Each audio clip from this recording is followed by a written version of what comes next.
يا أيها الذين آمنوا استعينوا بالصبر والصلاة إن الله مع الصابرين ولا تقولوا لمن يقتل في سبيل الله أموات بل أحياء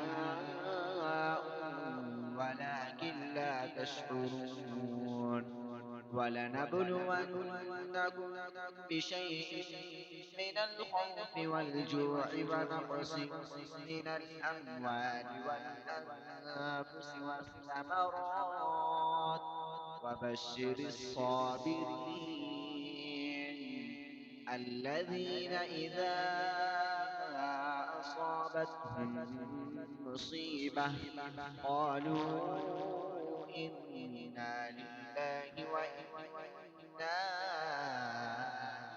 إليه راجعون